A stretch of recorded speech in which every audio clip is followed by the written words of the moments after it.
آپ کو بتانے لگا تھا میرے نبی کے صحابی حضرت ابو قرصافہ رضی اللہ تعالیٰ عنہ یہ بچپن میں یتیم ہو گئے، والد کا سایہ سر سے اٹھ گیا۔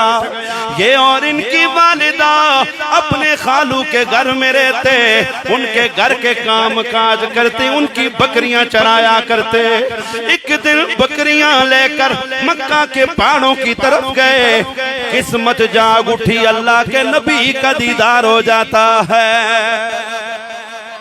میرے نبی کو دیکھا، جو بندہ نفرت کو نکال کے، جو بندہ حسد کو نکال کے جب میرے نبی کے چہرے کو دیکھتا ہو، صحابہ فرماتے کانا ابیض ملیح الوجہ، اللہ نے میرے نبی کے چہرے کو ایسا ملیحی چہرہ بنایا تھا، جو بندہ میرے نبی کی صورت کو دیکھ لیتا، میرے نبی کی صورت اس کے دل میں گھر کر جایا کرتی تھی۔ میرے نبی سے پیار ہو گیا۔ دوسرا دن آیا، پھر بکریاں لے کے آئے، میرے نبی سے ملاقات ہوئی، من گزرتے گئے، محبت بڑھتی گئی، دن گزرتے گئے، عشق بڑھتا گیا۔ اور یہ کوئی دنیا کے کسی جناب والا جاگیردار سے محبت نہیں ہوئی، ابو قرصافہ کو اللہ کے نبی سے پیار ہوا ہے، میرے حضور سے پیار ہو گیا۔ اب توجہ، میرے آقا سے محبت ہو گئی۔ اب گھر میں ان کی ماں اور ان کی خالہ جب بھی کسی کے حسن کا ذکر کرتے، کسی کے حسن کا تذکرہ کرتے، یہ آگے بڑھ کے کہتے ہو میری ماں چھوڑو، میرے نبی سے زیادہ کوئی سونا ہے ہی نہیں ہے۔ جب کسی کے اخلاق کی بات ہوتی تو وہ آگے بڑھ کے کہتے میرے نبی جیسا کسی کا اخلاق نہیں ہے۔ ان کی والدہ کہنے لگی او میرے بیٹے، اس محمد سے ملاقات نہ کرنا، ان سے نہ ملنا، کہیں تیرا خالو ہمیں گھر سے نہ نکال دے۔ یتیم تھے نا، گھر سے کوئی نہ نکال دے، گھر سے ہمیں نہ نکال دیا جائے، بیٹا محمد کا ذکر نہ کیا کرو، اس لیے کہ تمہارا خالو کٹر قسم کا یہودی، ہمارا کوئی آسرا نہیں ہے، کوئی ہمارا گھر نہیں ہے۔ لیکن حضور کے غلاموں یاد رکھو، جس کے دل میں میرے نبی کا پیار آ جائے، جس کے دل میں نبی کے عشق کی چنگاری بڑک اٹھے، اسے ان باتوں کی پرواہ نہیں ہوتی۔ کیوں ہم ہیں مصطفیٰ والے، آپ ہیں عطا والے، بھیک کچھ عطا کرنا، اے جود و سخا۔ ماشاءاللہ ماشاءاللہ، ذرا گونج پڑ جائے، ہم ہیں آپ ہیں عطا والے۔ یہ کہنے لگے او میری اماں، پریشان نہ ہونا، پریشان نہ ہونا، جن کے تذکرے میں کرتا ہوں، جن کی نعت میں پڑھتا ہوں، جن کی شانے میں بیان کرتا ہوں، وہ کوئی اور نہیں ہے، وہ بڑا لجپال نبی ہے۔ اب بتاؤ یار، ہم ان حضور کے صحابہ کی کس طرح بے ادبی کر سکتے ہیں، جنہوں نے گھر بار کو دیکھا، نہ اپنے خاندان قوم قبیلے کو دیکھا، بس دیکھا تو رخ مصطفیٰ کو دیکھا اور اسی پہ سب کچھ قربان کر دیا۔ آج ہمیں جناب کوئی بڑا عہدہ مل جائے تو ہم کہتے ہم کامیاب ہو گئے، ایسا ہی ہے نا، دنیا جناب مل جائے اچھے انداز میں تو ہم کہتے ہم کامیاب ہو گئے، اولاد کسی اعلیٰ منصب پہ بیٹھ جائے تو ہم کہتے کامیاب ہو گئے، ہیں جی جناب کاروبار چل جائے تو ہم کہتے کامیاب ہو گئے، شہرت مل جائے تو ہم کہتے کامیاب ہو گئے۔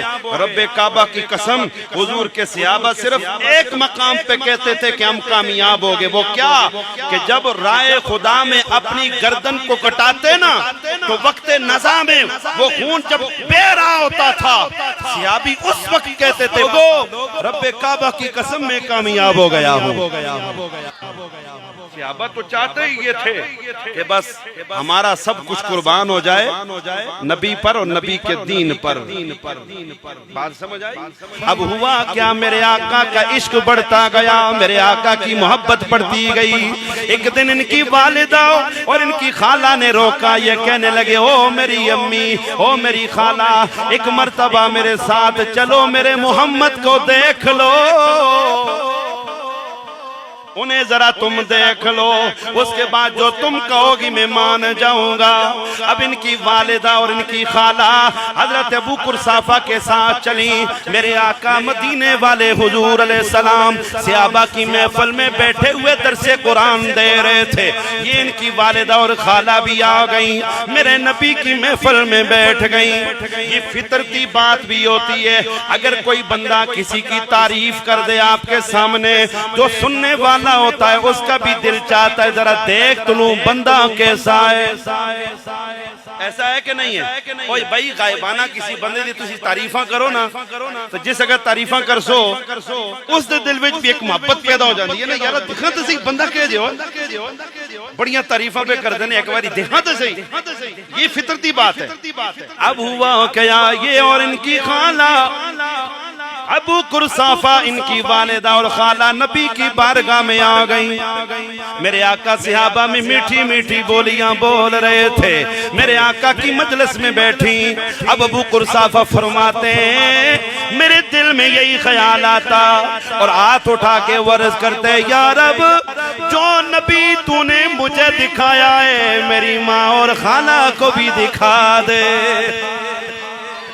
جو نبی میری آنکھ نے دیکھا ہے وہ نبی میری ماں اور میری خالہ کو بھی نظر آ جائے. اب یہ میرے آقا کی محفل سے اٹھ گئیں.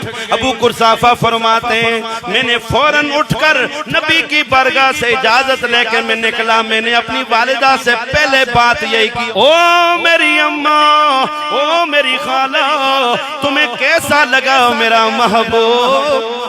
ان کی والدہ کہنے لگیں، گویا بڑی پیاری بات ہے، ان کی والدہ اور خالہ کہنے لگیں اللہ نے ان کی دعا کو قبول کر لیا. وہ کہنے لگیں حسینوں ماں جبینوں نازنی یوں تو بات سے ہے، حسینوں ماں جبینوں نازنی یوں تو بات سے ہے، مگر کوئی میرے سرکار جیسا ہو نہیں سکتا. ذرا مل کے آواز آئے، مگر کوئی میرے سرکار جیسا ہو نہیں سکتا. اللہ نے ان کی والدہ اور ان کی خالہ کو کلمے کی دولت عطا فرما دی. یہ یتیمی کے عالم میں میرے نبی کی صحبت میں گئے. دنیا والوں ذرا میں آپ کو حضور کے اس غلام سے سبق یہ دینا چاہتا ہوں، اپنے بچوں کو دیکھا کرو ان کا اٹھنا بیٹھنا کن لوگوں کے ساتھ ہے، ان کی محفل کن لوگوں کے ساتھ ہے. کہیں ایسا نہ ہو بری محفل بچوں کو برا کر دے. غلط محفل میں بیٹھنے والا غلط ہو ہی جاتا ہے، اور گندگی کے ڈیر پہ بیٹھنے والا اگر اس کے کپڑے گندے نہ ہوں لیکن دماغ اس کا بدبو سے خراب ضرور ہوتا ہے. یہ حضور کے غلام ہے، یتیم ہے، یتیمے میں اللہ نے کرم فرمایا، نبی کی صحبت ملی، صحابی رسول بن گئے. اللہ نے انہی کی وجہ سے پھر ان کی والدہ کو بھی ایمان کی دولت سے میرے مالک نے مالا مال کر دیا. اچھے لوگوں کی صحبت بندوں کو اچھا بنا دیتی ہے، برے لوگوں کی محفل برا بنا دیتی ہے. عرب کھڑی نے حدیث مبارکہ کا ترجمہ کیا ہے، لوگوں برے بندے دی صحبت یارو جویں دکان لوہارا، چنگے بندے دی صحبت یارو جویں دکان اتارا